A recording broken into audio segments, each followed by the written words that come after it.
Once in a while, I get people that really, or that claim they don't believe in evolution. And my response generally is, so why not? Really, why not? You guys believe 20 billion years ago there was a big bang where nothing exploded and produced everything. 4.6 billion years ago the Earth cooled down, made a hard rocky crust. It rained on the rocks for millions of years, turned them into soup, and the soup came alive 3 billion years ago. Found somebody to marry, and something to eat, of course, and slowly evolved into everything we see today. There are some lies in our science books.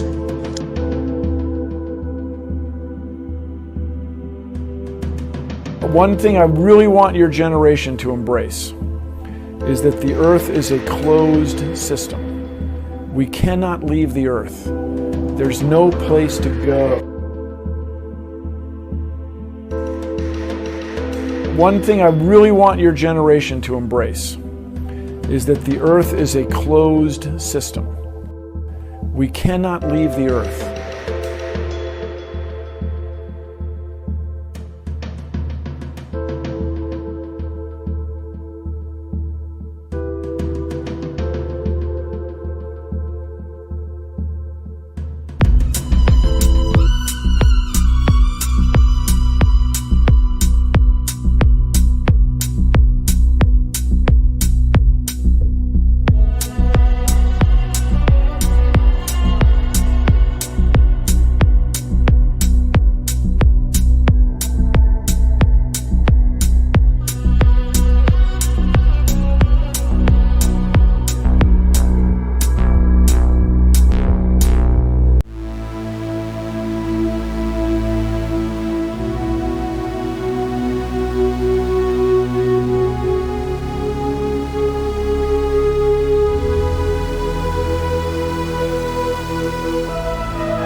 Truman has never come close to discovering the true nature of his world until now. We accept the reality of the world with which we're presented. It's as simple as that. It's as simple as that. We accept the reality of the world with which we're presented. It's as simple as that. It's as simple as that.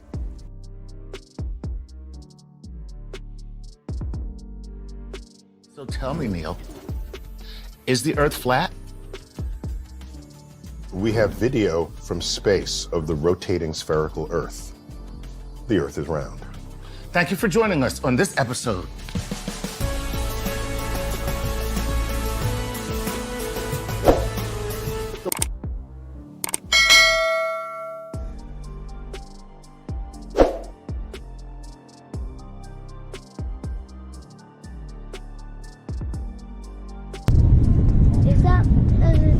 Is that a plane or is it the rocket?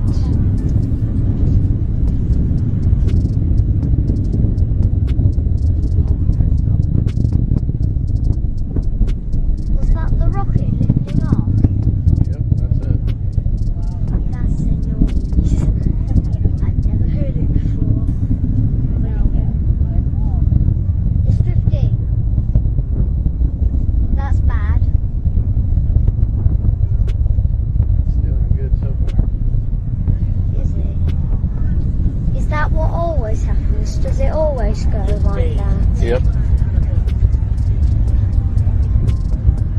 It looks bad to me. It's in space. Or is it? Is that it? Yep, I think that's it. Oh no, it's going down!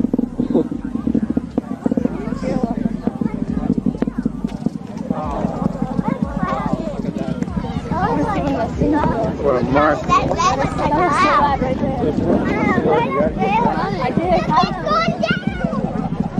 Peter, or Sandy, is it turning or is the Earth spinning? A rainbow. Sandy? It's not turning, the Earth is spinning. Sandy? That's going straight up, just the Earth is turning. We're moving away from it. Is that what always happens? Does it always go like that? Yep. It looks bad to me. Is that what always happens? Does it always go like that? Yep. It looks bad to me. Alright. Oh no, it's going down! It's going down! Peter, or Sandy, is it turning or is the Earth spinning? A rainbow. Sandy? It's not turning, the Earth is spinning. Sandy? That's going straight up, just the Earth is turning. We're moving away from it. Is that what always happens? It looks bad to me. Alright. Oh no, it's going down! It's going down! Sandy? That's going straight up, just the Earth is turning. We're moving away from it. This is going to be a very important video for those that can't comprehend the mass deception when it comes to so-called space exploration. You know, there's many people that are dead asleep and believe NASA, and even those that might question NASA say, well, even if NASA's lying, what about all the other space agencies throughout this world? Well, again, this is exactly what this video is about, not only exposing NASA, but all the other space agencies. The main players are, of course, NASA itself and also the European Space Agency. Let's get right to it. I'm going to show this clip a little bit later on, but I want to start off first showing this Italian so-called astronaut, and this is going to blow away a lot of people what they're going to see here. And this is a very difficult video to find. This footage, it's been basically scrubbed off YouTube. And let's just take a look here. As this, again, Italian astronaut is fiddling with this, I believe it's some type of clip with the wire attached to it. Take a look at what happens here. He drops it. Again, take a closer. I'm going to get a little bit of a close-up. He just turns around there. He just turned around. Let's back that up there a little bit. He's like, oops, this is not supposed to happen. And just take a look at him turn around. And again, while the clip drops, he turns around, and let's take a closer look here. Oh, there you, he dropped it. Supposedly in outer space. Give me a complete break. Another close up. And I wonder what the people that believe in space travel are going to say about this. Of course, there's going to be some that are going to be shocked and they're trying to rationalize what's taking place. Now, there's going to say, hey, wait a second. This is not supposed to happen. Again, let's take a look. What a complete joke. And again, he turns around. Now, let's take a look here. I'm going to put pause here for a second. This is a Dutch astronaut, and they call them astronauts for a reason, because they're not in space with the astronaut. Let's play this clip here as this guy fiddles and diddles with a screw, and it drops. Let's take a look. Interessante systemen. Hier achter deze panelen wordt de urine opgevangen. Now take a look. And you heard it drop. You heard that screw drop, and he looks down. Okay, let's play that again. He's looking for, he's searching for it. There you go. You got two. And again, this is the main point. Like I stated, you have not only, of course, with NASA, I'm going to show this ridiculousness a little bit later. You have NASA, you have this goofy Italian astronaut, again with the European Space Agency, more like the European Studio Agency, with all this conducted in a studio. And again, this Dutch astronaut as well with the screw dropping. Let's just watch it one last time. And there you go. So again, the relevance here is the so-called international space community, the explorers of space, supposedly, they're all doing the same thing. They're all faking space. And again, this is vital for those that haven't seen it.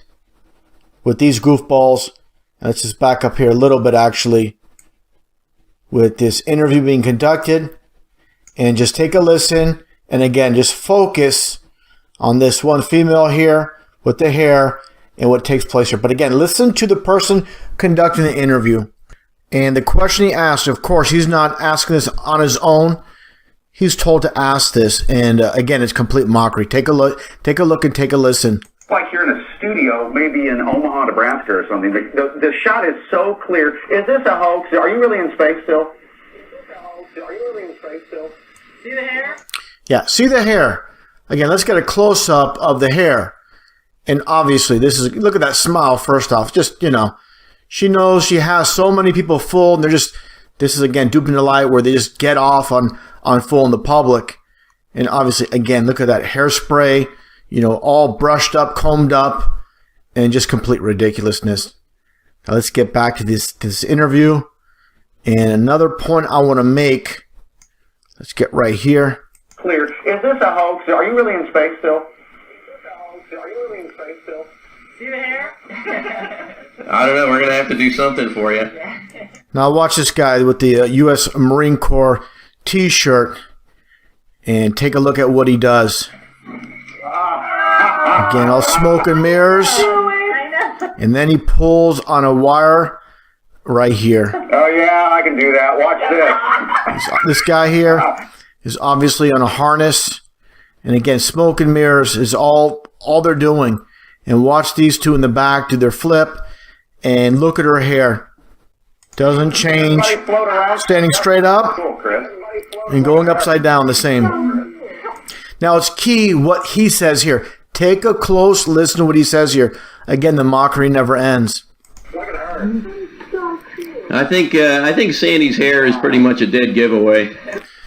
Yeah, like he said, Sandy's hair is pretty much a dead giveaway, meaning they're faking this, you know, and they're not, you know, they know there's so many people out there that just love the idea of outer space, and they're basically going to, again, rationalize and why this is not fake. But again, this is, you know, for people that, you know, have half a brain, they should be able to see exactly what's going on here. And if people don't question this, you know, they're not going to question anything they're told. They're just basically mind controlled. Now let's get into the aspect again, talking about this being a international deception, as I showed earlier with the Italian astronaut and the Dutch astronaut, as you see here. Now let's take a look here at the logos. You see here with NASA, and of course you see which looks like almost like a serpent's tongue.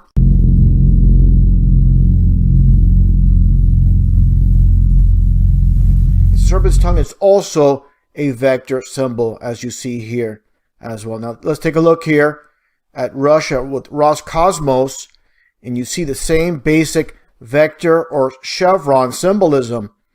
Take a look at this image here.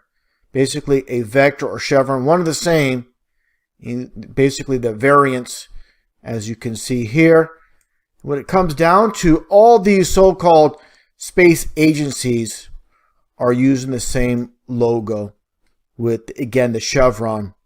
This is China, as you can see. This is India. Okay. And you have Japan. And you see the vector symbolism. Also, with subcontractor with NASA, you have Lockheed Martin. And you clearly see the broken pentagram or the chevron. You know, this is duality when it comes to Freemasonry. Sometimes it's not just the one symbolism. There's dual symbolism. Again, it's all about Masonry. And I find it interesting with Russia and the so-called space station mirror. Here's a patch. And basically, it's a mirror image of NASA's subcontractor, Lockheed Martin, with the reversed two chevrons. And, you know, what it comes down to is this. The chevron, as we all know, the gas station. And you see here the red and blue together makes purple. But again, the chevron, why chevron? And again, this world is run by Masons. And the chevron is 33 in numerology. So basically, when you're looking here, the Masons know this is a 33. And what it comes down to with this world, this mass deception, and this quote by Manly P. Hall, a very famous Freemason, absolutely no hero, but definitely speaking the truth here. It is said that wisdom lies not in seeing things, but seeing through things. And also this very important quote, again by Manly P. Hall, when the human race learns to read the language of symbolism, a great veil will fall from the eyes of men. And this is very key. You know, nothing's hidden in this world. And, you know, again, what it all comes down to is this should be plain to see for everybody. You know, obviously for those that already know, you know, they're faking space. And for anybody out there that's, you know, is on the fence, this should be, you know, without a shadow of a doubt, with all these screwball actors, goofball actors, the hair, and the people that believe in NASA. And of course, they're going to rage, they're going to be upset. They don't like to be told, basically, you know, their illusion, their false reality has been destroyed. That's basically what it comes down to. Ego's the biggest enemy of truth. And definitely with this video, hope it's passed along and people can see this and show objectively that these people are faking space.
Worship these frauds and liars.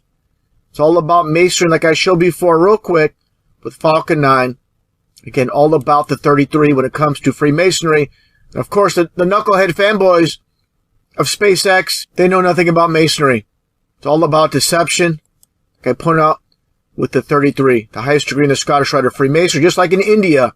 With, of course, Freemasonry being a worldwide enterprise with the supposed launch of the PSLV C-37, supposedly launching 104 satellites into space. Give me a break. You're going to fit 104 satellites in this thing? I don't think so. And where are they all going to fit? Not going to fit in this thing. Complete joke how people buy this. And again, the whole entire concept, like I mentioned earlier, with SpaceX Falcon 9, the reason they come with the concept of this name, Falcon, as in it's a con job. And of course, like I stated, all about getting the number 33 to fit in with their Masonic deception. Same entire concept with the PSLV C-37 to get your 33. These people don't understand. Again, the masses, the knucklehead fanboys of SpaceX, they know absolutely nothing about Freemasonry. They just watch TV and they believe. Again, just like Richard Nixon stated, the American people don't believe anything until they see it on television. People don't think. They let others think for them. And that's the TV. TV is nothing more than mind control. Now, before breaking down the fakery of the latest so-called launch into space by SpaceX to resupply the ISS, I want to break this footage down as I shown before with this launch by SpaceX, the Falcon 9, nothing more than a very expensive firework. sped up the footage just for the sake of saving time. If you're gonna believe that this Falcon 9 is actually going to outer space, no wonder why you're deceived. If you really believe the Falcon 9 is going to low Earth orbit, going around the so-called ball Earth, after watching this footage, you got to start asking some questions. How small is the so-called ball Earth? As you see here, I'm going to back this up. Look at the angle it's coming down right here. Okay, let me back this up. Okay, so you're launched right here from Cape Canaveral, Florida. Okay, let's take a look here. Let's speed it up. What is the distance of this arch to where it starts coming down? Okay, again, supposedly going down and around the ball Earth to make its low Earth orbit before going to space.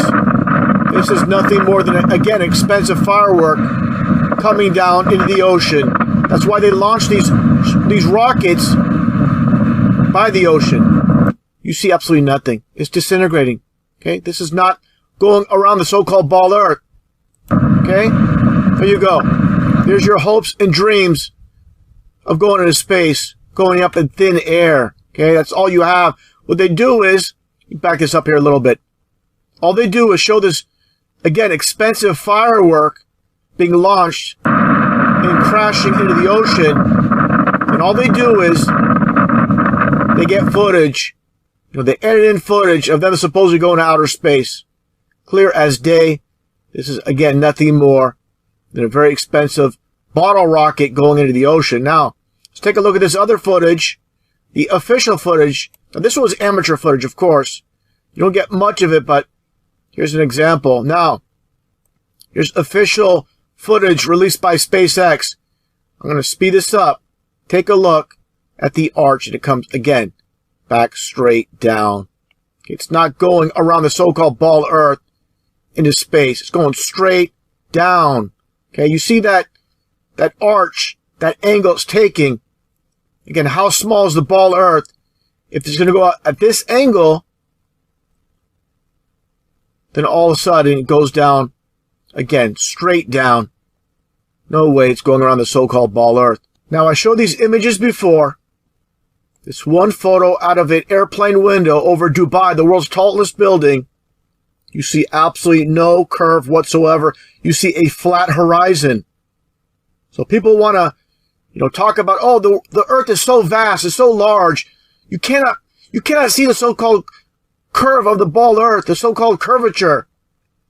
But again, you want to rationalize this? At this angle, again, how small is the curvature of the Earth? You can't have it both ways. Just like I showed before with the skyline over New York City. This is with a standard camera. No curvature. Flat horizon. Okay?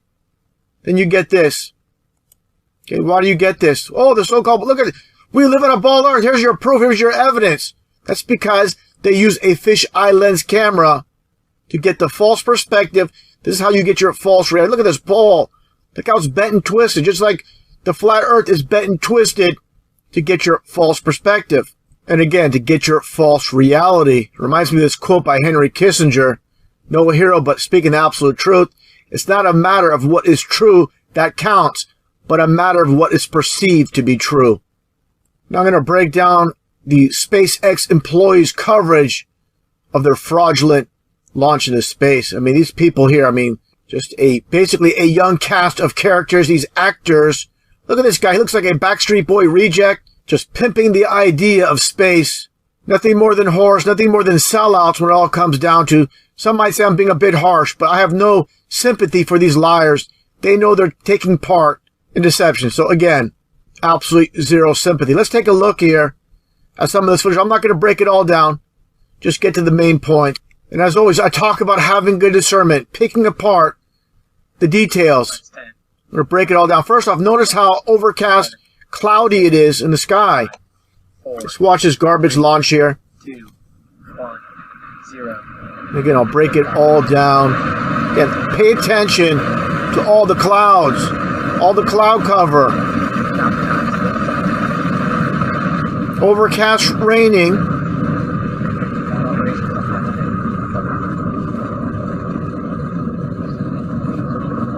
Now watch what you're going to see here. Again, this is how they do it. It's all about editing. Just like a movie. They cut from one scene. I'm not saying it's not a real launch, of course. Again, nothing more than expensive firework. Now take a look at what's coming up here. Just in a moment. You're going to get, again, just nothing more than an edit right here coming up. Be proceeding into kicking over for our inertial pitch. That's where Dragon is going to start. Now take a look here. What happened to all the cloud cover? Look at this. Complete garbage. But again, people don't think. That's why they're so easy to deceive. It's so easy to deceive people. Everything continuing to... I mean, this is a complete joke. Oh, this is the reason. This is the reason you believe we live on a ball Earth, because this garbage footage that is nothing more than CGI fakery. Call out, give me a break. Communications. Today's launch. I mean, this is pathetic. People buy this again, hook, line, and sinker. It's on TV, so it must be real. Unbelievable. See the app. Now watch this. Again, nothing more than just an edit, like a Hollywood movie. Now what you are seeing is a view from the inside of the second stage. There are all the fanboys and fangirls in the back. Yep, there's all the... Yeah, there's all your cloud cover. Where was it earlier, like I showed? Give me a break. Stage separation. It's like a garbage bag here. And we have a second stage engine start. You can see the first stage is on its way back for its first maneuver burn. You gotta show, of course, the angle of the so-called ball of Earth. Or the boost back burn, sorry. Yeah, goose back. Meanwhile, the second stage is continuing to perform nominally. It's got a 6-minute burn. Let's fast forward here to the knuckleheads. We had a successful main engine cutoff, a successful stage separation, and then a successful second engine start. It was a little cloudy for the Falcon 9 coming off the pad, so we didn't get a great view of it, but it looks like we have a fantastic view of the second stage engine nozzle and the surface of the Earth right now. Yeah, so you guys probably saw it as we did. I don't know about you, but I got chills seeing the booster fall away. Got chills watching a movie. That's all you get chills from. From the engine. And yeah, she knows it's all garbage. They all know. Towards Earth and rotating, like great shot. And here's your Backstreet Boy reject. To get back to landing zone 1, there's the boost back burn, which successfully completed. Then there's the re-entry burn, which is to slow us down as we go back through the atmosphere. And then there's the ever-exciting landing burn as we approach landing zone 1. Yeah, right. Now I'm gonna fast forward here, get to this one point where I saw something that's completely ridiculous. Like everything else with SpaceX. And again, it's about the details that the 99% don't look at. That's why, again, they're easily to see. Take a look at this clown here, trying to pass off like he's getting some type of communication through an earpiece. The problem is, he has no earpiece. Take a look. The Dragon doesn't just go straight to the International Space Station. It actually slowly approaches over a series of Watch this. So we won't actually be getting there today, but once Dragon separates from the International Space Station, it will be slowly executing a series of burn maneuvers, getting it closer and closer. And we actually just got confirmation that we have a good orbit for second stage. Just got confirmation. Okay, let's take a closer look here at the confirmation through his earpiece. Again, the details. Take a look. We actually just got confirmation that we have a good orbit for second stage. And that's wonderful. I'll take a look. Where's the earpiece? He just got confirmation. He's just reading off a freaking script. This is what a complete insult. If you have a brain in your head, you don't have to believe me, but just start questioning things. Take a look from a neutral perspective. And just take a look at where is the earpiece. Where does confirmation come from? Okay, take a look once again. Where he holds his ear. There's nothing there. We actually just got confirmation that we have a good orbit for second stage. More like just confirmation that you're a fraud and a liar. Complete insult. Nothing about SpaceX and all these so-called space missions add up. But again, people don't question these things. You get your overcast sky, and you get this garbage footage. Okay, not a single cloud in the sky. It all boils down to, it all comes down to, is the masses through generation have been deceived by those that own and control this world. People don't like to hear the truth because they don't want their illusions destroyed. People are born into this world full of nothing but deception, and unfortunately they die not knowing they've been deceived their whole entire lives. Just like this quote I showed before from former German philosopher Arthur Schopenhauer, every truth passes through 3 stages. First, it's ridiculed. Secondly, it's violently opposed. And third, it is regarded as self-evident. You know, hopefully, SpaceX fanboys, NASA fanboys, ISS fanboys that believe in all this garbage that you're being fed, you're going to wake up, stop being played for a fool, and realize what's taking place. Unfortunately, there are going to be those that are going to rage. They're so in love with the lie, they can't get past it. They don't want to admit they've been fooled, they've been bamboozled, they've been tricked into this deception. Too much ego, too much pride. They're not interested in truth. They're interested in preserving their false reality they've been fed, not only from SpaceX, but all the other, fake news stories throughout the years. If you believe the fake news that you've been fed your whole entire life, basically your life is nothing more than a false reality. And again, there are going to be people out there that are going to rage and get upset. And this is for you people out there. Take a look. My question is, through your career and your writing and your acting, you've inspired so many people to enter the sciences. How do you balance science with science fiction? Well, they're both the same. The mystery of science fiction is what I'm talking about. Science and science fiction are essentially the same. Whilst from Mark Cameron. This is from Mark Cameron. Whilst in space, have you ever looked away from Earth into the black void? Yeah. Because you can see. Because you can see the stars. Oh yeah. You know, and pretty much all the time you can see the stars. Yeah. It's not a black void. I mean, it's black, but there's all kinds of little polka dots. There's all the stars there, and the cool thing is about it, you can see it during the day. And when you're in space and you're looking into deep space and you're on the sun side of the orbit, the sunlight washes out all the starlight, so you can't see any stars, just like here on Earth. There's all the stars there, and the cool thing is about it, you can see it during the day. The sunlight washes out all the starlight, so you can't see any stars, just like here on Earth. But then when you look out into deep space away from the sun, it's the darkest black you can imagine. Yeah, you can, and there's more than stars. You can see planets. You can see moons. You see the gas. In like just hanging there in a vast sea of darkness, and the most frightening darkness that you could ever imagine. Magellan clouds of the you Milky Way see galaxy. The Magellanic clouds. Magellanic. See, I just wanted the Magellan clouds. There's a large one I didn't and a small one, right? Yeah. The sky is a deep black when viewed from the moon, as it is when viewed from cislunar space, the space between the Earth and the moon. And then you can see the zodiacal lights. Whoa. Those are amazing. Right before the lights sunrise. of the zodiac? The lights of the zodiac. The zodiacal lights, okay? Mr. Armstrong, I do realize that when you were on the moon, you had very little time for gazing upwards. But could you tell us something about what the sky actually looks like from the moon? The sun, the earth, the stars, if any, and so on? The sky is a deep black when viewed from the moon, as it is when viewed from cislunar space, the space between the Earth and the moon.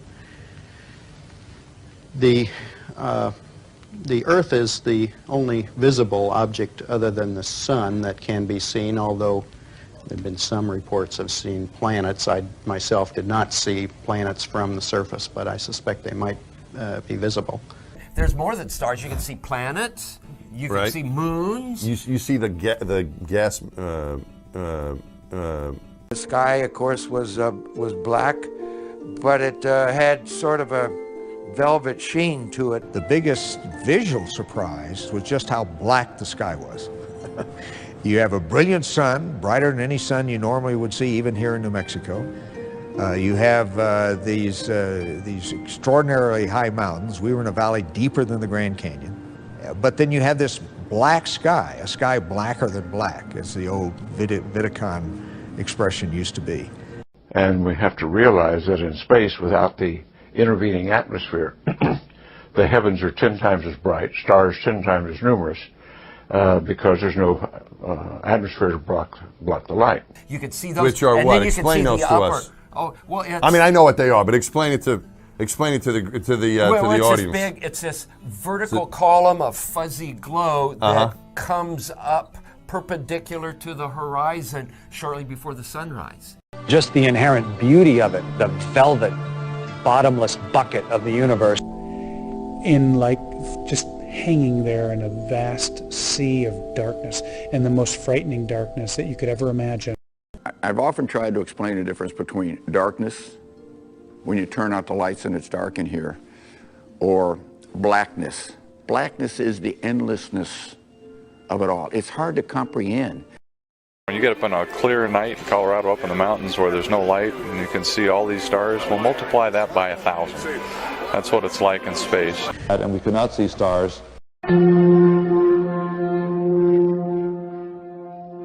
I was just a systems engineer on a well-functioning spacecraft coming home. And so, sure, I had work to do, but not nearly as pressing as before. And we were oriented such that we were rotating to keep thermal balance on the spacecraft, and oriented in such a way that every 2 minutes, the Earth, the Moon, the Sun, and a 360-degree panorama of the heavens appeared in the cabin window. And that was awesome. It was an overwhelming experience. And we have to realize that in space, without the intervening atmosphere, And we could not see stars. the heavens are 10 times as bright, stars 10 times as numerous, because there's no atmosphere to block the light. Black, when viewed from the moon, as it is when viewed from cislunar space, the space between the Earth and the moon, the space between the Earth and the moon. Since the moon has no atmosphere, then a daytime picture, if you're there in the daytime of the moon, you see a full night sky of stars, even with the sun in the sky as well. When you looked up at the sky, could you actually see the stars and the solar corona in spite of the glare? We were never able to see stars from the lunar surface or on the daylight side of the moon by eye without looking through the optics. I don't recall during the period of time that we were photographing the solar corona what stars we could see. I don't remember seeing any. Years later, though, Michael Collins would remember seeing the elusive stars and wrote about them in Expeditions to the Moon. It seems his memory improved the older he got. Big fuzzy glow that goes way up high, maybe 30 or 40 degrees above the horizon, perpendicular to the horizon, and it's this fuzzy glow. It's a zodiacal light. Yeah, you know, actually on my very first mission, we went up and when you're in space and you're looking into deep space and you're on the sun side of the orbit, the sunlight washes out all the starlight, so you can't see any stars, just like here on Earth. But then when you look out into deep space away from the sun, it's the darkest black you can imagine. They're brighter, but they're different. A lot of things different about them. One, you don't have the atmospheric distortion, so they don't twinkle, right? So you see lots of points, and you see lots of points, and that literally millions of them. Hanging there in a vast sea of darkness, and the most frightening darkness that you could ever imagine. And I live in Colorado, and you get up on a clear night in Colorado, up in the mountains where there's no light, and you can see all these stars, well, multiply that by 1,000. That's what it's like in space. And then when you're outside doing a spacewalk, and you have that one or two opportunities where you can let your eyes adjust, you can start to notice that some of the stars have colors we don't see here on the ground. The cool thing is about you can see it during the day. And when you're in space and you're looking into deep space and you're on the sun side of the orbit, the sunlight washes out all the starlight, so you can't see any stars, just like here on Earth. There's all the stars there, and the cool thing is about you can see it during the day. And we could not see stars. You don't see stars in the daytime on Earth, not because they're not there, but because the atmosphere is aglow with scattered light from the sun. If you take away the atmosphere, the sun will still be there, but the sky goes dark. That's what the folks get when they go to the edge of the atmosphere, and they're calling that the edge of space. But when you get to the edge of the atmosphere is no longer between you and the rest of the universe, and the stars reveal themselves just as they would at night. Since the moon has no atmosphere, then a daytime picture, if you're there in the daytime of the moon, you see a full night sky of stars, even with the sun in the sky. Hello, my name is as well. Colin Vad, and I was wondering, why do astronauts wear belts in space? Thank you.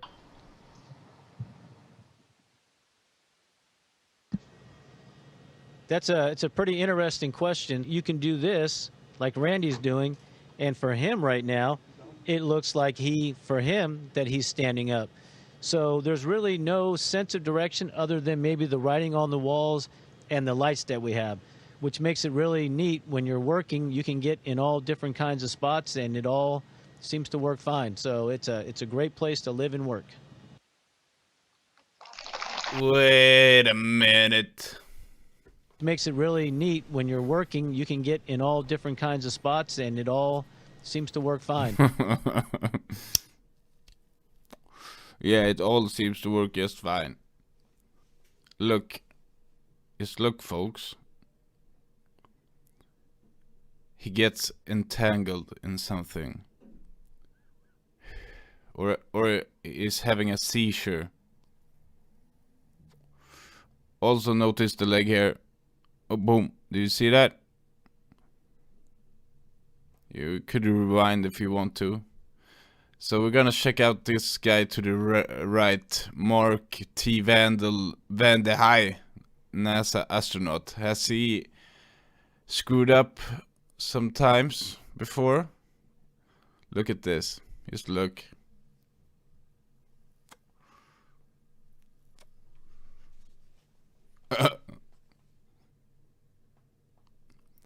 I'm gonna explain to you what happens here.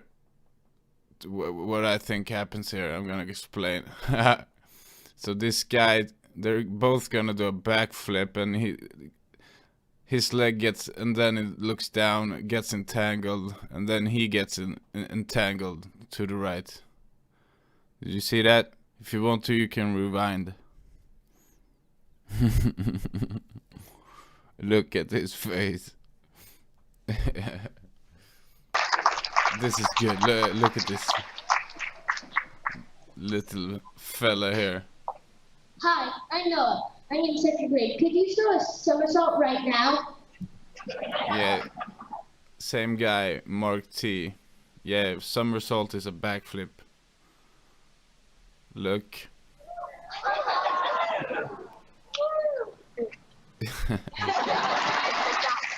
Yeah, two ladies are like, get down, get down.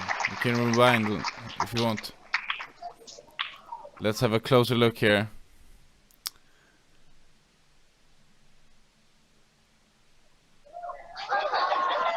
What's he reaching for? This is slowed down. Like, there's one. Woo! There's one lady going, woo! Yeah, very impressive. Gotcha, bitch. Get down. It sounds like he says, cunt. Yeah. Yeah, one clap. So when Tim Peake makes a fool out of himself here... Well, I'll show you just how bad it is. Yeah, he's gonna show us how bad it is. Then it falls down. I'm gonna shut up. Practice makes perfect. Give me another week. We're gonna get some answers from Commander Scott Kelly regarding the belts in space and belt buckles in space. Why do astronauts wear belts in space? I want some answers. Here's the last dorky question I'm going to ask you, sir. Do you ever get tired of doing flips up there? First, Scott Kelly's gonna do some backflips. Not really. You don't. I don't get tired of it. You definitely get better at it. You know, the longer you're up here. Much easier without any buddies there to get entangled with. You know, you can, and I can do them. You know, even much faster and do a lot of them. So you definitely get like Olympic caliber flip technique after you've been up here for a long time. That is really cool. We love it. Also notice you're wearing a bison belt. I think it's a bison belt, which they call it sort of a last resort belt. I have one of those. If you're wearing it up in space, it must be pretty cool. Why do astronauts have belts in space? Yeah, it's just, I don't even know what brand it is. It's just kind of a convenient thing. Obviously, no use for this little, carabiner type device on the front up here. You're bumming me out when you say that, sir. Maybe if we wore it EVA, we could use it, put a tether on here. Yeah, put a tether on there. All right, Commander Scott Kelly, thank you so much, sir, for joining us. Thank that was you, great. Scott we really Kelly. appreciate it. I love the fake time delay. So dramatic. Yeah, my pleasure. Glad I could talk to you today. Thank you. Yeah, guys, this is it. Goodbye. I'm waving goodbye. Don't look at my shirt. Goodbye. See you in the next video. Don't look at my shirt.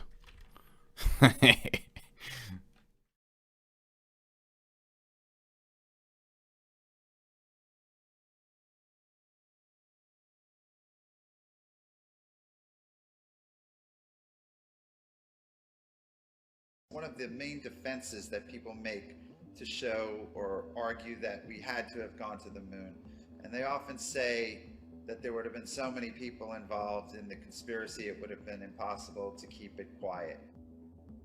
The only people who would have known about the hoax would have been those on a need-to-know basis, and that would have been very few people.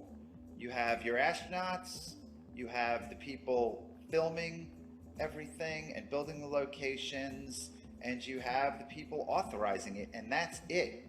Everybody else would have been doing their one task in the line and sequence of events that they were responsible for. And this segues into another defense made by people who believe we went to the moon, and that is, why didn't NASA have them do things over after they made mistakes? And the reason for that is that this was live, and not everybody was in on it. And those hundreds of people you see at Mission Control, they're not in on it. You got the surgeons, they're monitoring the heart rate. You have the data guys, they're monitoring whatever is coming in on their feed. And everybody is looking at a live event, and all over the world, people are monitoring a live event. So there were no do-overs.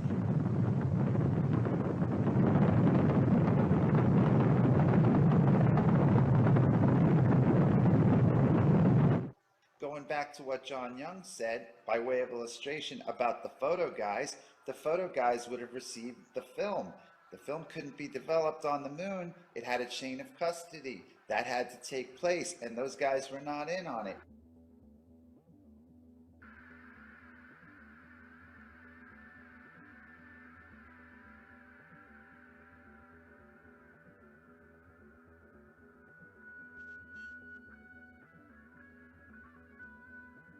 So what has just happened to cause this stain pattern to emerge? The answer is orange juice. It has been well documented that the astronauts had a problem with the suction straws inside their helmets that allowed them to take sips of orange juice. The straws would accidentally squirt orange juice all over them and into their helmets, and this was a big problem on the mission, and the orange juice actually seeped into the neck ring. And it appears obvious now that the orange juice leaked through the neck ring at Station 9 and caused the camera to be stained. And that is direct evidence that they could not possibly be on the moon, because if orange juice could leak through the helmet lock, then the helmet lock was not properly sealed to protect the astronauts from the vacuum of space. And this is because the helmet and the neck ring, in order to be airtight, must also have been watertight, because water molecules are bigger than air molecules. So if water escaped, then oxygen also escaped, and the suit would not have been pressurized, and in that case, the astronauts would be dead.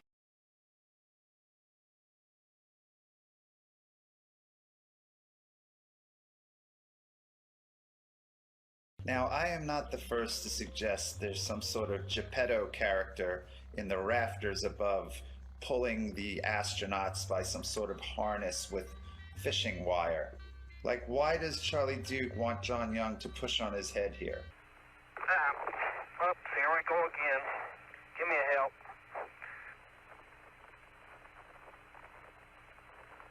There you go. Okay, just push, start pushing on my head. Give me a hand. Okay. Okay, here we go. So he pushes down on his head and his feet seem to levitate backwards. You see, the vibration of my voice box makes the air vibrate between us. Then when the air vibrates your eardrum, you hear what I'm saying. But maybe you've seen a demonstration of a bell under a glass jar. With normal air inside the jar, you could hear the bell clearly. But when the vacuum pump drew the air out of the jar, there was nothing inside to carry the vibrations of the bell. Nothing until the air was let back into the jar. They can't forget your photo numbers. And this is core tube number 2. Okay, I can almost drive it without a hammer. But if you'll hand it to me, I'll get it in a second. I'm going to take a couple more shots of this before we get all in. I get the pictures. All right? Drive in real easy, Houston. The sounds in space, it's odd to have a hammer or a metal tool and bang it against something and hear absolutely nothing. You can, sound won't travel in a vacuum, so there you are outside and you could be hitting something, no sound at all. In space, since there's no atmosphere, there's no air, if you bang on something while you're doing your spacewalk, you will not be able to hear that.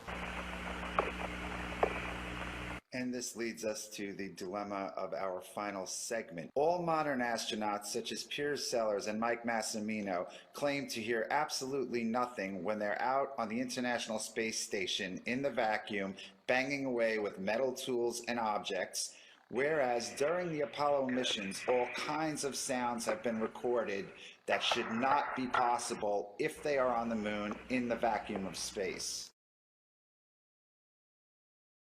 Even when the astronaut in the photo to the right hit a metal tube into the ground with a hammer, no sound was made.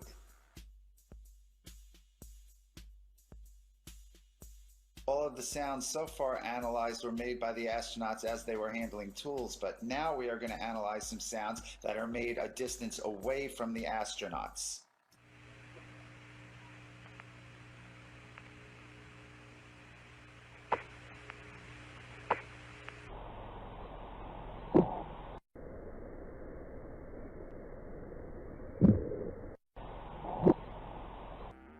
So what you just saw appears to be a smoking gun. That scene, which was broadcast live to the world during Apollo 15, shows astronaut James Irwin. He takes this cord or band off of a canister, and those canisters are in the mesa table, which Irwin is standing in front of. He unravels the cord, which has two metallic locks at the end of it, pictured here. They look like bullets. He takes that off, he unravels it, he reaches back with his right hand, and he throws the cord away. Let's take another look at it.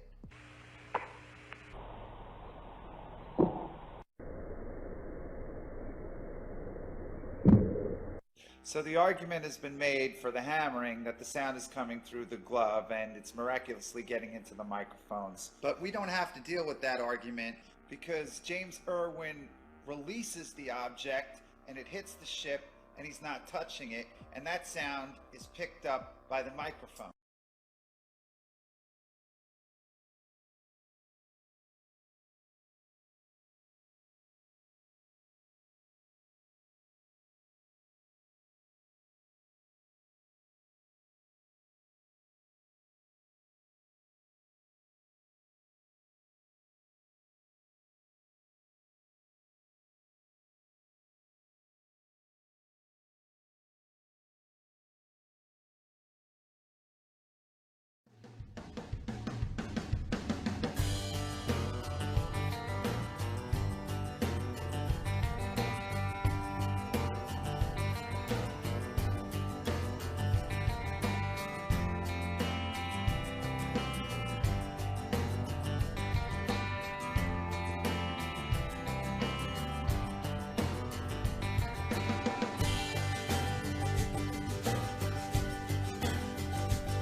Since I'm a big fan of NASA, I like to watch many of their videos. Today I was watching this old footage from the Challenger mission. I was thinking I need to stop spreading this flat earth bullshit because maybe NASA is legit and maybe all their missions are real. Watching NASA videos is a good way to make yourself believe it's all real. Unless you find stuff like I will show you in a minute. Maybe other people found this already, I'm not sure, but I am sure that I never saw this before. So, when you look at this footage, sometimes it kinda makes you think, was it all real? Is it all real? Cause many parts of it kinda look real. Like the part where you see all the people watching the rocket, like this part. It's kinda hard to fake it and it kinda looks very real, so the rocket probably was real. But then, well, just let's keep watching, it will show up in a minute. This video was uploaded by the International Astronautical Federation, and like a good reporter or a good journalist, I check my sources and this is what Wikipedia told me. It's an international space advocacy organization based in Paris and founded in 1951 as a non-governmental organization. But it's full of governmental people. But that doesn't matter. It's uploaded by them. I will link the video in the description so you can all watch it. And maybe you can put some comments on the original video, but please be polite. Is running properly. The next scene you'll see from the cockpit is when the solid rocket boosters departed, and that was really a bright flash. And after that, this is all showing the rocket from the Earth going to space. This is the real part because it is real. But now the rocket is getting into space, so now the fakery comes in. This is the time when you watch the recent rocket launches. This is when they switch to animations. But back in the time there was no software to make animations, so they had to do something else to convince you that the rocket is in space. These days they just use cartoons. It's kinda insane that people believe cartoons. Do you wonder how they used to do it 30 or 40 years ago? Do you remember Thunderbirds? That basically shows it. It's just a bunch of tiny models in a dark room with some special effects. But at least Thunderbirds did a decent job, because in Thunderbirds you never saw a guy in the background showing up. So this video is an astronaut explaining the mission. It's not like practice footage or anything. Watch closely. That was basically our arrangement. Dan sat in the pilot seat during this operation, sort of monitoring the motion of the vehicle, making sure that it was steady and that there were very few vibrations of any sort. Here's a picture of the INSAT actually being deployed from the spacecraft. You can see that the deploy went very smoothly. At the moment of deploy... Did you see it? In the background? There was a guy in the background, man. I'm not kidding you. You can't deny that that's someone in the background. There's a guy moving in the background. Here, watch it again. Watch it closely.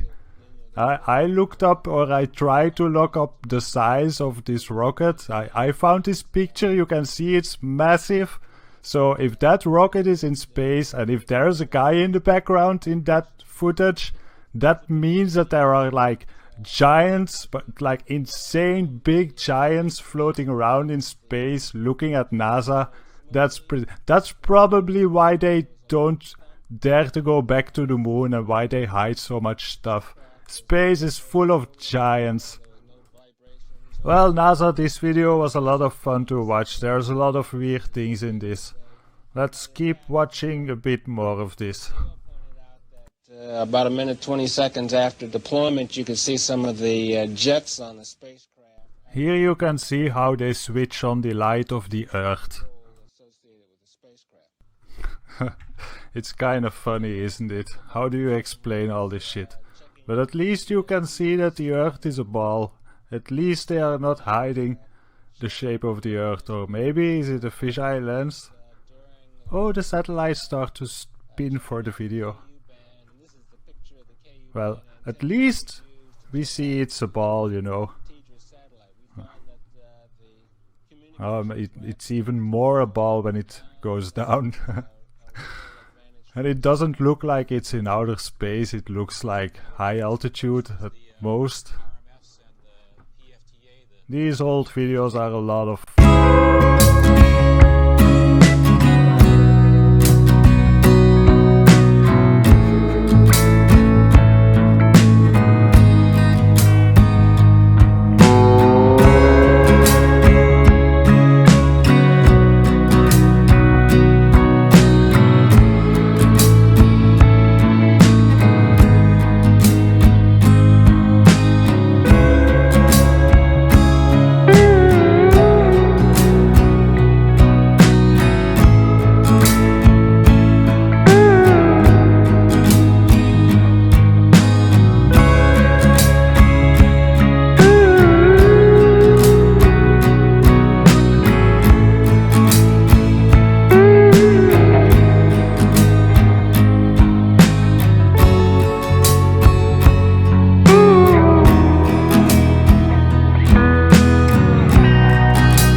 of NASA's latest space dreams came crashing down in Central Australia today.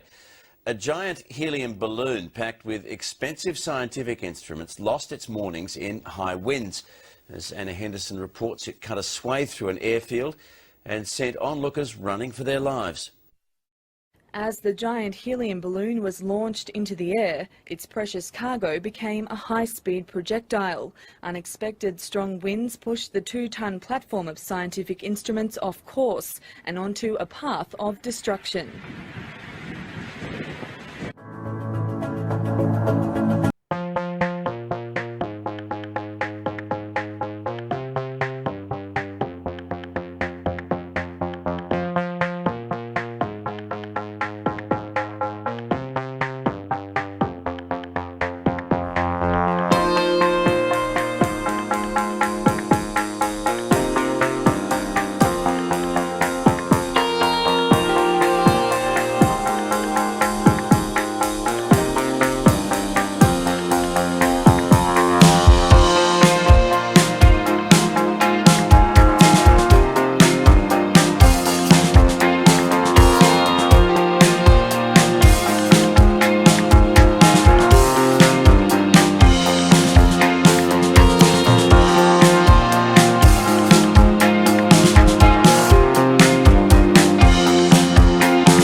Greetings, fellow humans.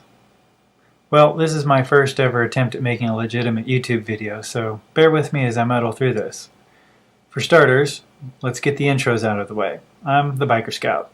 And a little background about me, other than the obvious Star Wars reference, I ride a motorcycle full time.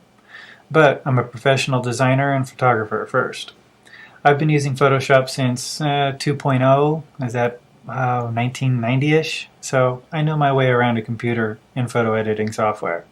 And I just had to make this video in response to the crap that NASA's been feeding us as scientific proofs for the general archives and public domain, when in fact they're employing very amateurish photo retouchers.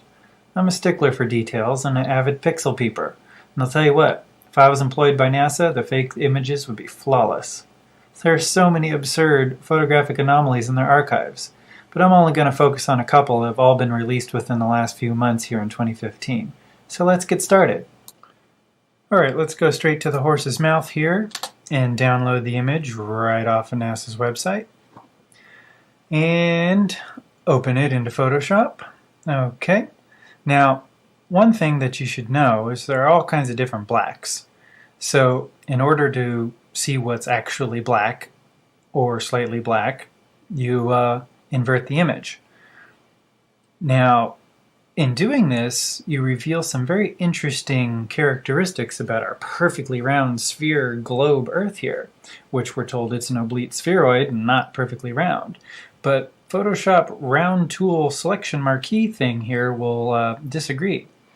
Now, as I make a selection here, and let me scoot this back on the screen. Okay, I'm not exact size, but it doesn't matter for this because I'll show you why here in a minute. The marquee tool has a very distinct stair-step shape in the pixel definition. And as you can see here, NASA's image, as you toggle around between the feathered edge, that the stair-step matches perfectly with an exact sphere. That means they used Photoshop to delete the background. But they didn't do a very good job. As you can see here, there's a bunch of little random pixel anomalies floating in space. The most obvious that nobody really saw until you invert the image is up here. This is a strip of blue sky cloud that somebody forgot to erase. Now, this is very obvious when you invert the image back. And look at that. That is blue water, people. And it should not be out in space unless this was a retouched image. This is not an official photograph of Earth from 1 million miles away, as they're saying. There's a lot of things about this image that I don't really like in terms of clarity and definition that just can't be taken from a 4 megapixel camera from 1 million miles away. I mean, the detail's astonishingly ridiculous. I mean, you can clearly make out the Central Valley in California. You know, you can see land details. I'm sorry, 4 megapixels, 1 million miles away. I don't know. All right, moving on. Let's check out Commander Scott Kelly's photograph of the Earth, Moon, Venus transit. Really beautiful image, but let's see what we can find here. He's a Nikon user, as are all the astronauts. That will become of importance here later on. I'll mention that in a minute. First, let's open it and do what we did before. We'll invert the image, and we'll see if there's any strange things afoot. My suspicion was the lens flare. It looked too Hollywoodish to me. It looked too much like a plug-in or a filter. But I was blown away when I saw this really glaringly obvious cover-up of something. Now, to me, it looks like they just took the brush tool and blocked something out by just selecting black. But they didn't use the eyedropper tool to sample the nearest color black. So they're, like I said, blacks aren't all the same once you start looking at it as an inverted image. It looks black. Now, they may have blocked something out for artistic reasons, but as soon as you do that, it's a manipulated image, and you can't claim it as authentic. You know, it's now a composite. You know, you've edited it, you've retouched it, and I think they're obligated to mention when they do, and not always in the obfuscated terms of mosaic and composite, as NASA always seems to do. All right, let's check this image out here. Everybody might remember this one. This is the famous moon transiting the Earth in front of NASA's Discover satellite. That's 1 million miles away, parked out in geosynchronous orbit. Okay, let's right-click this bad boy, put it in Photoshop. It's a GIF for animated purposes, but the cool thing about GIFs is you can actually open them up in Photoshop and you can see all the layers that the GIF is made out of. Kind of cool. So let's zoom in here and check it out. Alright, you start activating layers and the moon comes into frame. But what is this? Why is the leading edge of the moon green? Obviously, that shouldn't be like that. So, what's going on here is NASA has south parked a dim moon image because they said it's the dark side of the moon. So obviously we think the image needs to appear darker, but it's passing right in front of the Earth, in front of the sun. full sun, full moon, so that means it should be bright, really bright, bright as the clouds. In fact, there's more green fringing. Keep turning on these layers. Obviously, they were able to delete the green fringing on the leading edge as it left the frame, but they were pretty lazy here as it exited the frame. More green fringing. Now, it seems to me like they just used some green screen software and plucked or tried to get a nice clean image, but they couldn't because here's a bunch of pixel noise all over the place. That means nobody actually did anything. They clicked a button and they tried to use the algorithm to remove the green. Didn't do a very good job of that. Now, there's a lot of problems with this, image that people have noted already. The clouds obviously don't move, and if this was taken over a period of time, clouds move pretty fast. But the one thing that I really dislike about this image is the fact that who's got the real moon? Commander Scott Kelly has a picture of the moon from the space station, and he's 237 miles away from his vantage point. Now, or 237,000 miles away from his vantage point. And this Discover satellite image is 1 million miles away, minus 237 miles the distance between the Earth and the moon. Yet it looks like a dim, dead rock. If I were to be asked which one is real, well, it looks like Commander Scott Kelly's picture is real, and the NASA one, which they're claiming is real, clearly isn't. It's cut and paste and a real poor job at that. Here's one last image showing a famous Earth shot from the International Space Station. It's beautiful. NASA uses Nikon, like I said before, so Commander Kelly has graciously taken a selfie of his own camera, so we see what model it is. We can even see that there's a massive fisheye lens on this thing. But knowing those two things is key ingredient in fixing the photos. So in Photoshop, there's a lens distortion correction filter you can use. You just plug in what kind of camera you have, what kind of lens you have, boom, voila, it flattens the image out and corrects the distortion, whether it's pincushion or barrel distortion or even fisheye. The other thing that's going on in this photo here is, everybody will point out, there's a giant hot spot fairly close to the Earth. If the sun was in fact 92 million miles away, the Earth would be lit in a broad, illuminated, wide swath of light and not just like a light bulb as we have here. That's just something interesting I've noticed. But anyway, that's it. That's my YouTube analogy wrap-up video of some things that I've really had a problem with, and I noticed not a lot of people were addressing in their YouTube videos, whether they're flat earthers or NASA conspiracy people or moon debunkers. It's the photography that really gives away, their deceit. And I think more ought to be brought up about this. I think they're sloppy, they're lazy, and they're hiding something. What that something is, I don't know. Can we reach any higher than low Earth orbit? Or can we even go to space? Can we go to the moon? Is the Earth flat? Is the sun really close? There's so many ridiculous questions, but when you just look at the photographic evidence, you know something is being hidden. And to me, that raises, a several trillion-dollar question. Does NASA owe the taxpayer a bunch of money back for fraud, every man, woman, and child in America, for lying to us this whole time? Can we take, them seriously as a beacon of science? When everybody in their own camp can't seem to get the facts together. NASA showing us a perfect circle image of Earth. Neil deGrasse Tyson is saying, no, the Earth isn't round, it's an oblique spheroid, more pear-shaped. But that's an official NASA photo, and it's perfectly round. But, it's only perfectly round if you use the Photoshop selection tool. So, yeah, let me know what you guys think, and I think this begs further discussion. I'm going to show you in this video how NASA fakes zero-G without a Obama comet or a zero-G plane. Now, I've heard a lot of theories from other flat earthers of some big energy, fieldy, sound wavy thing that pushes matter up in the air through sheer energy. But to be honest, some of the theories did sound like two healthy choices to me. No, I've been praying about it, and the Lord finally revealed to me one video, and I work with Blender and Unity, and I've been working with special effects software and Photoshop for quite a while now. And when I saw this video, I realized it became instantly clear how they do it. And it's just video game technology. Now, if you're part of the Geek Squad or the techie crowd, well, then you already know about this technology.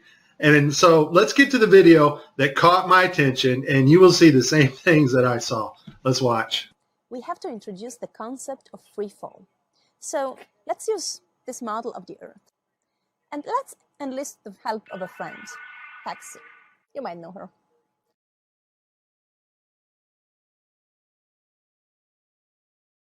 So what is significant about this video is, number one, it was live to school children. Number two, we have this stuffed animal that is transitioning in on another video channel. And the actor is able to reach up and grab this doll in real 3D space and manipulate this doll with their hands. And so the only way you're going to pull that off is with one technology. And that technology is virtual reality. More importantly, though, something called augmented virtual reality. Now, before 2012, NASA used masking techniques much like we do in Photoshop and After Effects. But now we're able to simulate water and objects live in real 3D space. So we're able to take models of things that are photorealistic and rotate and move them while we are going live. Before, we used to have to render these effects frame by frame by frame, and it took extremely long amounts of time. In this video here I made last year, I'm using Sony Vegas, and I was just playing around with the masking capabilities of Sony Vegas. I don't even know why I saved this video, but here I'm standing in the kitchen and I'm just lifting up this trash can to make it kind of look like it's floating. And I didn't do a lot of work on this. It was just something I wanted to see real quick. But that is a masking effect to get another effect. We now have the technology to simulate water, materials, fabrics live in real 3D space with virtual reality, but better yet, augmented virtual reality. And all augmented virtual reality is taking the objects in 3D space from a virtual reality world and putting them in our world on another screen, which we can see, manipulate, and touch with virtual reality contacts or glasses. In this next segment, I'm going to show you how NASA grabs objects in 3D space, rotates them around, manipulates them. They can do this with water, with cloth, anything. And the cool thing about it is we can take what they're doing, what they're seeing with their contact virtual reality augmented lenses, and put that on a separate video layer live. Yes, live, and do it all in real time. So I'm going to show you what it looks like to them as they're grabbing objects and manipulating them. And then I'm going to show you Microsoft's HoloSense video, their demonstration at E3 a couple years ago, of bringing a virtual reality into our world. And it is simply amazing. Let's watch. Specifically, how HoloLens can turn every room of your house into a personalized video game level. But today, we want to take mixed reality one step further. So we've got something new to show you. Holograms you can hold.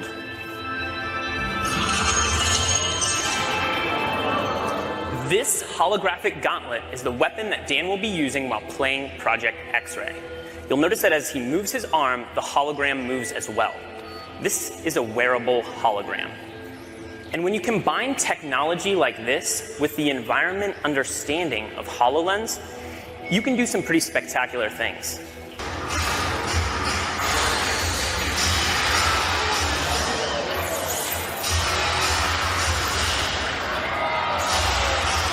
And can even use his shield to defend himself.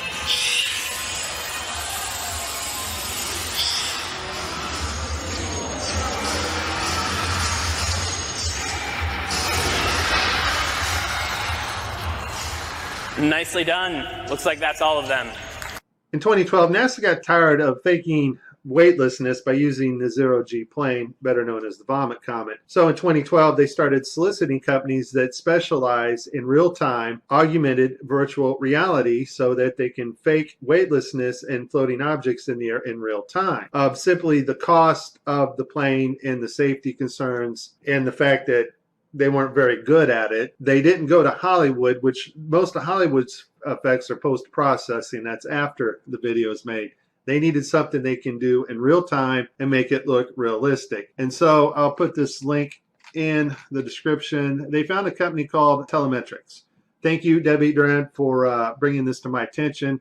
After I researched this, lo and behold, I found out our government has a contract with these people. And Telemetrics, basically what they do is they help news teams and they bring broadcasts together in real time, and they're able to create sets, cities, anything you want in a virtual reality world and make it look absolutely 100% real. They're also able to bring different people from around the world, put them in the same room and broadcast live, give them desks, whatever they need to make the broadcast. So it's a pretty amazing company. Here we see Johnson Space Center. Telemetrics provided latest camera robotics technology at NASA's government television at Mission Control. Why do you need to fake virtual reality sets at Mission Control and Johnson Space Center? I think we know the answer to that when we saw Tim Peake on the gridded blue screen. So this next segment, I'm going to show you what it looks like when virtual reality being broadcast live doesn't work out so well because the system's not perfect. And then at the very end, I'm going to show you the mother of all screw-ups when they actually have a channel shut off that should be on. Because once again, these astronauts are looking in 3D space. They are grabbing objects because they're wearing augmented contact lenses. And if that object's not there broadcast to the viewers live, then it's going to look pretty ridiculous. So let's see some of NASA's screw-ups. I'll cover them as they happen, and then we'll move on to the final. Okay, so this is one of NASA's older videos where they use post-processing and masks. This is a video layer mask in augmented virtual reality. We're going to see him lose his finger here. The watch glitches out. So I guess virtual reality accidents can cause loss of fingers. In this next video, we have Caddy. Now I want you to pay attention to her neck and the way her neckline goes in her shirt. It's cut off. And the necklace. Apparently they wanted to show how cool this necklace looked. Unfortunately, it's not perfect. The necklace goes in and out of her shirt unnaturally, and her neck glitches in several places. I literally spent hours going after probably 30 or 40 videos, probably had approximately 45 minutes straight of NASA messing up the virtual reality setup. I tried to pick some clips that were obvious and some not so obvious. Show you some of the contacts. We're going to see Tim Peake with his contacts in, but these are virtual reality contacts overlaid on the eyes so actors can interact with things in 3D space, all in real time. In this next shot, we will get to see the whole arm setup and the virtual reality glove that covers all the way down the arm and hand. This allows the software to broadcast what we see video-wise as his arm in a shirt sleeve. Okay, I have a lot of Tim Peake screw-ups, but this one here, the system glitches. The software does not track his hand properly, and Tim slips his hand underneath his other fingers, which is tightly holding onto the mic, which would be impossible. I don't think this is Tim's fault. Normally, Tim always moves his other fingers up while he slides his hand under. I just think the system didn't respond to his movements here. This picture here is actually Tim's fault. His hand breaches the 3D mic floating in front of him. In this next clip, we're going to see Tim's arms glitch out as he's manipulating a 3D bubble. Now, this bubble can be done in real time now. We have the technology to do that, which I showed you at the beginning of this. And this bubble is environmentally lit, or HDRI lit, by its environment, which means the bubble can take up its reflections and refractions as it moves around in 3D space in Tim's augmented reality. Once again, augmented VR just means bringing the 3D objects into our world on a separate monitor. In this last clip, we're going to see NASA royally screw up. It's a live broadcast, and one of their video channels is off, not working. That's the channel that is supposed to show us, the public, what the astronauts are seeing in virtual reality. Also, the channel shut off is the masking for the guy on the wires in the background. You can't make this stuff up. Just watch. We all know NASA uses wires, and sometimes we'll catch them like this here. The guy pulled on his wire. However, some days when you're filming live, things just don't work out, and it becomes so blatantly obvious, it's ridiculous. So, in this clip, they're talking, live feed, and wouldn't you know, we have a astronaut go by us in the background, obviously trying to give it a more realistic, spacey, station, busy effect. The only problem is the camera that was supposed to mask this harness out, or the video feed, is not working. And so we see the guy come flying along in a harness on his wires. Pretty amazing. But that's not all that goes wrong here.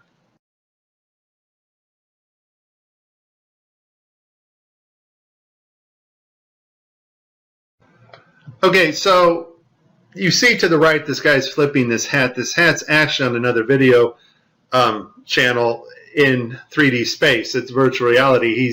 They're wearing augmented contact lenses so that they can interact with these 3D objects. Now, in this scene, the guy on the left in the green shirt, he thinks he sees an object in 3D space that's being broadcast to him. So he grabs it and he puts it off to the side. He's looking straight ahead because he's looking at an object rotating in front of him, but the video channel is down that is supposed to show the viewers what we're supposed to see, and so we don't actually get to see the object that he is seeing. And I would just sum this up as a very terrible, bad, horrible day for NASA doing live feeds. Oh, hey, Tim. Tim, you still there? Yeah. Can you explain to us what this astronaut's going through as he sees something with his eyes in 3D space, but it's not actually there being broadcast to the public? What's going through this astronaut's mind?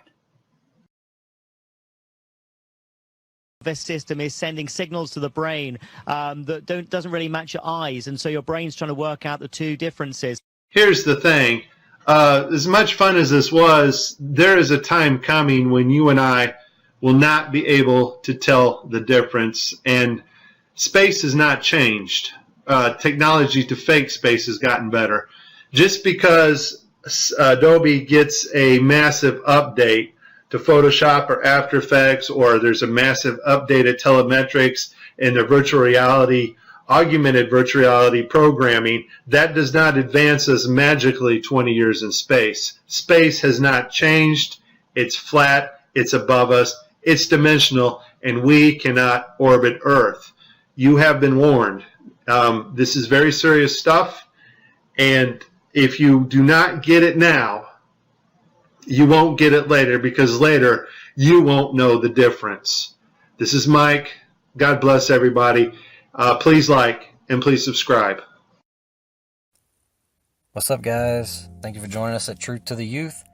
I'm going to show you these clips that I put together, and I want you to just be honest with yourself while you're watching these clips.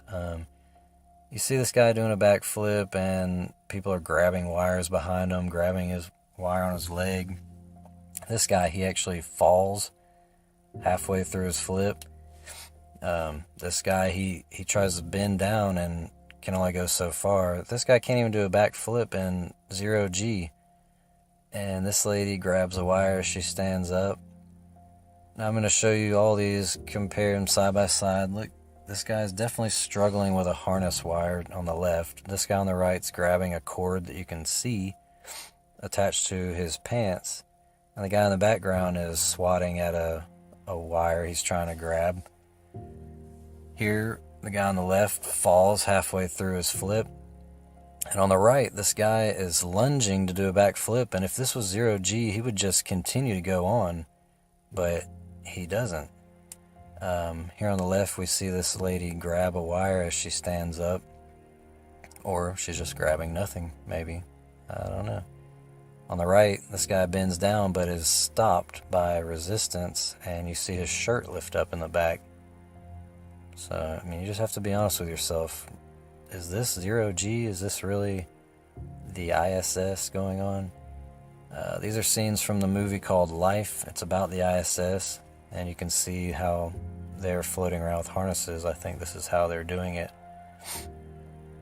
This lady's hair is just stiff as a board, standing straight up, and that's her proof that they're on the ISS. This lady's hair is bouncing right back in place as she bends down. I've reversed it back and forth so you can see how she moves her head forward, and instead of her hair freely flowing forward, bounces back in place. Same with this Medusa chick here. She's definitely in a 0G plane because she's floating around, but her hair is hairsprayed stiff. Now, if you were just going to keep your hair out of your way, I would pull it back in a ponytail, but she's got it stiff. Now, this is what your hair would do in 0G. Freely move, not stiff as a board like we see on the right here. This is hairspray. This looks exactly like what we see on the ISS. Now, sometimes we do see hair moving freely on the ISS when it's an edited shot, you know, just little clips. But if there's any long periods of shots or live, they definitely do the hairspray, so you can't tell when the plane levels out. But look at this hair freely flowing on the ISS. So both of these are from the ISS, but their hair is doing completely different things. So you come up with your own conclusion here. But this is how I expect people to fly around on the ISS, just corkscrewing and going all crazy, but they always just do this back flip or this front flip, this stiff flip, and then gravity hits. Boom. Whoop. There's that gravity. Alright, thanks guys. Just be honest with yourself. You know, question everything. Be a critical thinker and be honest with yourself. Truth to the youth. Hey, yo, girl, show them that song I taught you. I got Jesus, what you got? I got Jesus, what you got? I got Jesus, what you got? Although you're saved or you're not. Feel me?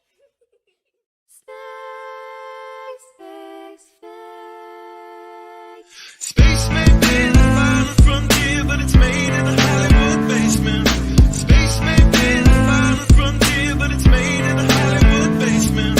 Space may be the final frontier, but it's made in the Hollywood basement. Space may be the final frontier, but it's made in the Hollywood basement. Have you ever dreamed of going up to outer space? Or maybe meeting other beings from another place? Have you ever wondered what it's like on other planets? Then you watch a science show and come to believe you understand it? You feel empowered by the knowledge and you feel enlightened, listening to Bill Nye and Neil deGrasse Tyson. But then you wake up and you start to see the obvious. Life is just a lie and this whole world ain't what we thought it was. NASA's missions to the moon were never completed. They just filmed them in a room and people believe it. I used to wonder what it's like to be an astronaut. Now when I see them acting, I can't help but to laugh a lot. They give us cartoons and they claim that we live on a ball, but it's flat and it's not moving or spinning at all. Why you lying to us, man? That's something that we want to know. After that, you're gonna have to pack up all your stuff and go. Space may be the final frontier, but it's made in the Hollywood basement. Space may be the final frontier, but it's made in the Hollywood basement. Space may be the final frontier, but it's made in the Hollywood basement. Space may be the final frontier, but it's made in the Hollywood basement. History has been rewritten by winners of wars, the Jesuit order, Khazars, Freemasons, and more. They pulled the veil over our eyes, and it's time to awaken. Through organized indoctrination, our minds have been taken. It's time we take our power back and we rescue our people. The Vatican and the bankers are like Resident Evil. They may have had the greatest plan that was ever concocted, but Illuminati never thought that they'd ever be spotted. They're manufacturing reality all in our heads. They tell us if the earth is flat, then we'll fall off the edge. But if it is a spinning ball, we won't fall off it then. And gravity is our imaginary magic friend. Why is water always flat when unmanipulated? Why are pictures of the earth computer generated? Why you lying to us, man? That's something that we want to know. After that, you're gonna have to pack up all your stuff and go. Space may be the final frontier, but it's made in the Hollywood basement. Space may be the final frontier, but it's made in the Hollywood basement. Space may be the final frontier, but it's made. Hello, my name is Bailey. This question is for Chris. What was high school like for you?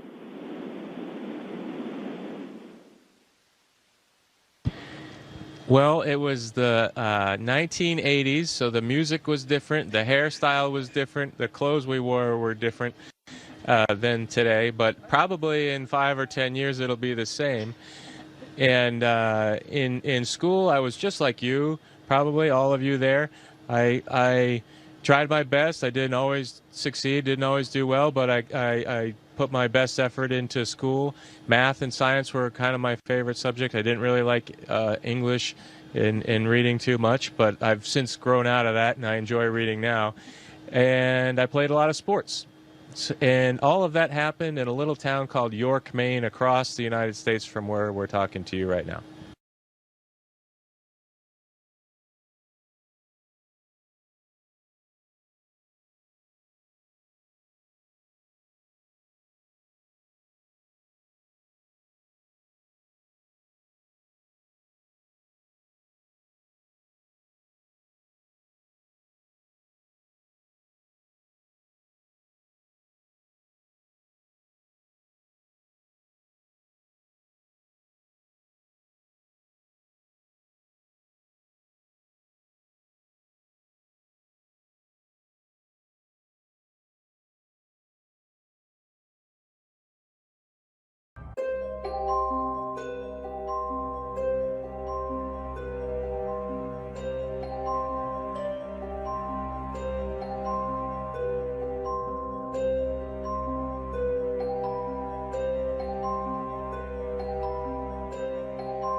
One thing I really want your generation to embrace is that the Earth is a closed system. We cannot leave the Earth. There's no place to go. One thing I really want your generation to embrace is that the Earth is a closed system. We cannot leave the Earth.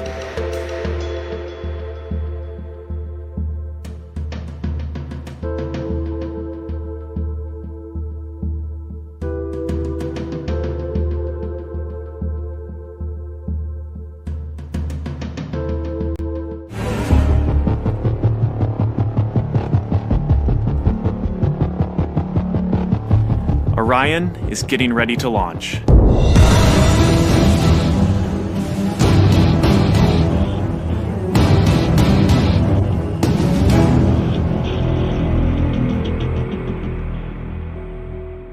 My name is Kelly Smith, and I work on navigation and guidance for Orion. Orion is NASA's next-generation spacecraft. Built with versatility in mind, it can take astronauts deeper into space than we've ever gone before. It can take astronauts deeper into space than we've ever gone before. It can take astronauts deeper into space than we've ever gone before. For these missions, Orion has to be one tough spacecraft, withstanding high speeds, searing temperatures, and extreme radiation. Extreme radiation. Extreme radiation. We are headed 3,600 miles above Earth. 15 times higher from the planet than the International Space Station. As we get further away from Earth, we'll pass through the Van Allen belts, an area of dangerous radiation. Naturally, we have to pass through this danger zone twice, once up and once back. But Orion has protection. Shielding will be put to the test as the vehicle cuts through the waves of radiation. Sensors aboard will record radiation levels for scientists to study. We must solve these challenges before we send people through this region of space. We must solve these challenges before we send people through this region of space. We must solve these challenges before we send people through this region of space. Any ill effects from the Van Allen radiation belts? No. Now, I'm not sure we went far enough out to encounter the Van Allen radiation belt. Maybe we did. I don't know the distance to the Van Allen radiation belt. We are headed 3,600 miles above Earth. 15 times higher from the planet than the International Space Station. Any ill effects from the Van Allen radiation belts? No. Now, I'm not sure we went far enough out to encounter the Van Allen radiation belt. Maybe we did.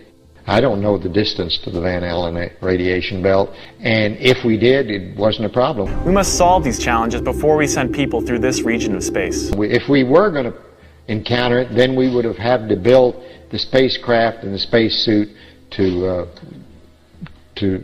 not give humans a problem.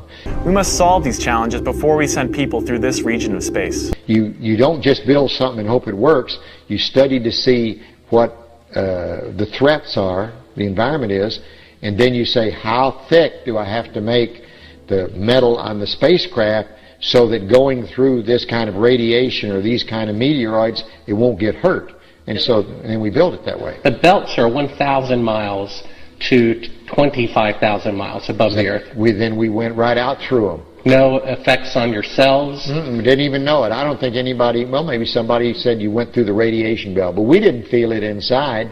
As we get further away from Earth, we'll pass through the Van Allen belts, an area of dangerous radiation. And we didn't get any, added radiation. The belts are 1,000 miles to 25,000 miles above the Earth. Then we went right out through them. We must solve these challenges before we send people through this region of space. Then we went right out through them. No effects on your cells? We didn't even know it. An area of dangerous radiation. But I don't think anybody, well, maybe somebody said you went through the radiation belt, but we didn't feel it inside. Shielding will be put to the test as the vehicle cuts through the waves of radiation. Well, maybe somebody said you went through the radiation belt, but we didn't feel it inside. Shielding will be put to the test as the vehicle cuts through the waves of radiation. And we didn't get any, added radiation. No effects on your cells? Didn't even know it. I don't think anybody, well, maybe somebody said you went through the radiation belt, but we didn't feel it inside. Area of dangerous radiation. And we didn't get any, added radiation. Why has nobody been to the moon in such a long time? That's not an 8-year-old's question. That's my question. I want to know, but I think I know. Because we didn't go there, and that's the way it happened. And if it didn't happen, it's nice to know why it didn't happen, so in the future, if we want to keep doing something, we need to know why something stopped in the past that we wanted to keep it going.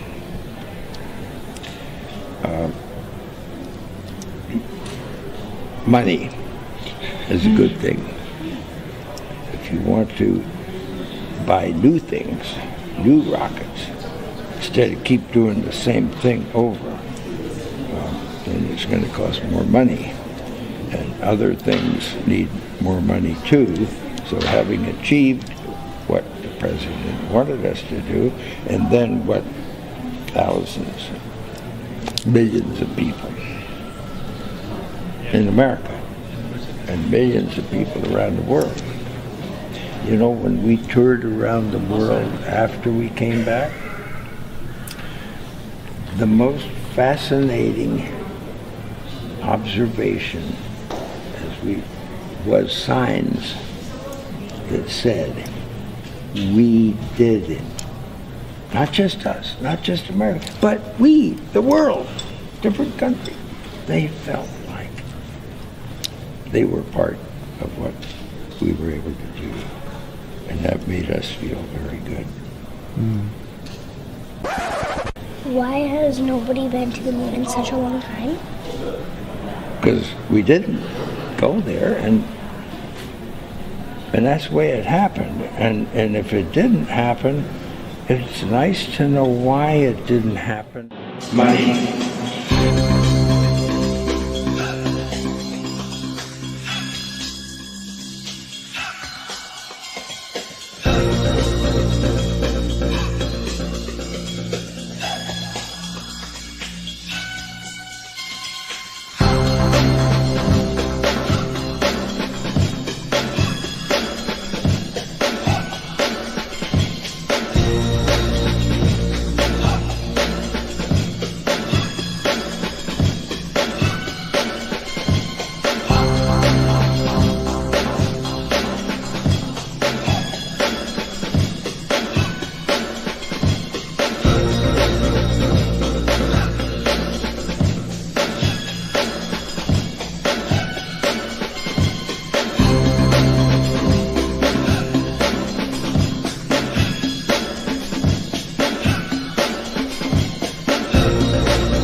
We were hidden in the first booster rocket to separate.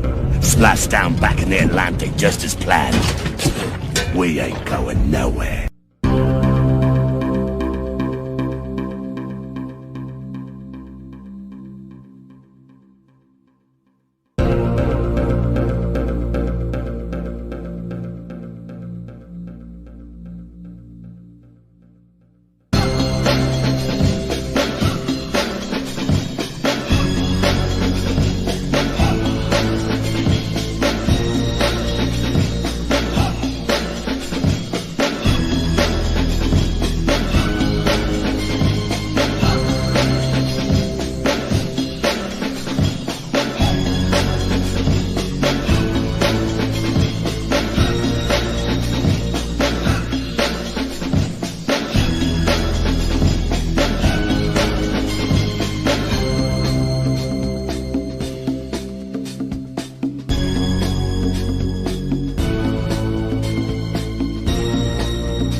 construct is echoed through all hubs of the system.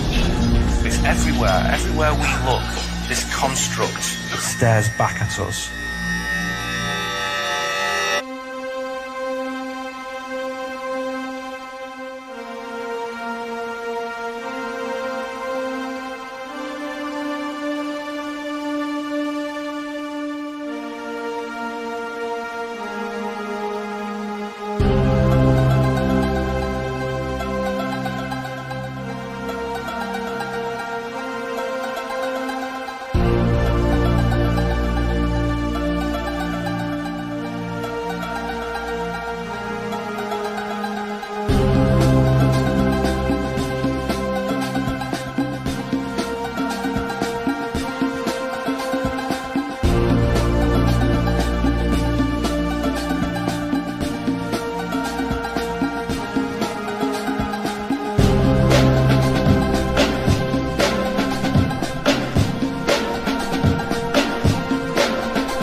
pitcher, steroid Santa Claus, kicks and deals.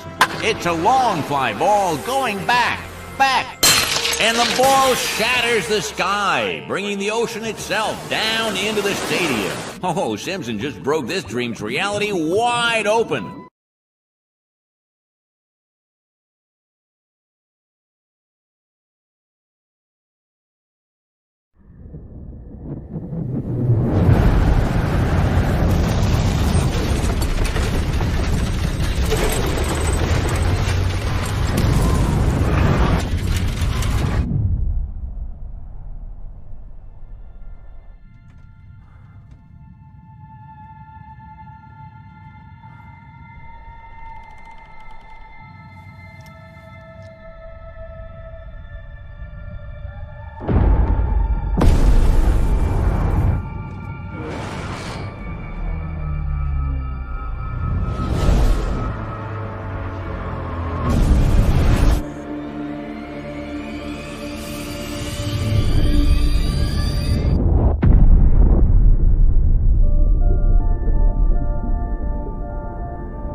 case you find these videos useful, please share them with others so we can help them too. Subscribe and hit the bell icon for more videos and updates.